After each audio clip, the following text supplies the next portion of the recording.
Hi friends, welcome to YouTube channel. Spring onion tomato కర్రీకి కావాల్సిన ingredients: పచ్చిమిర్చి, onion, spring onion, టమాటా, కొత్తిమీర. ముందుగా గ్యాస్ ఆన్ చేసుకొని కడాయి పెట్టి కడాయి వేడెక్కాక అందులో 2 టేబుల్ స్పూన్ ఆయిల్ వేసుకోవాలి.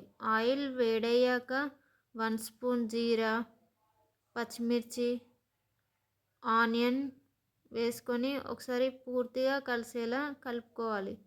పచ్చిమిర్చి, ఆనియన్ దోరగా ఫ్రై అయ్యాక 1 స్పూన్ అల్లం వెల్లుల్లి పేస్ట్ వేసుకొని ఒకసారి కలుపుకోవాలి. స్పూన్ పసుపు వేసుకొని పూర్తిగా కలిసేలా కలుపుకొని ముందుగా సన్నగా కట్ చేసి పెట్టుకున్న టమాటా వేసుకోవాలి. మీ రుచికి సరిపడినంత సాల్ట్ వేసుకొని ఒకసారి పూర్తిగా కలుపుకొని గ్యాస్ను మీడియం ఫ్లేమ్లో పెట్టి 2 మినిట్స్ ఉడికించుకోవాలి. గ్యాస్ను మీడియం ఫ్లేమ్లో పెట్టడం వల్ల టమాటా సాఫ్ట్గా ఉడుకుతుందండి. సన్నగా కట్ చేసి పెట్టుకున్న స్ప్రింగ్ ఆనియన్స్ను అందులో వేసుకొని ఒకసారి పూర్తిగా కలిసేలా కలుపుకొని 5 మినిట్స్ మీడియం ఫ్లేమ్లో ఉడికించుకోవాలి.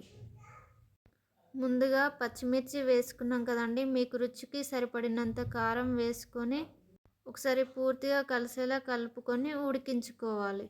టమాటా, స్ప్రింగ్ ఆనియన్ ఉడికాక చివరిగా 1 స్పూన్ ధనియా పౌడర్, కొత్తిమీర వేసుకొని కొంచెం సేపు ఉడికించుకొని గ్యాస్ ఆఫ్ చేసుకొని సర్వ్ చేసుకోవాలి. అంతే.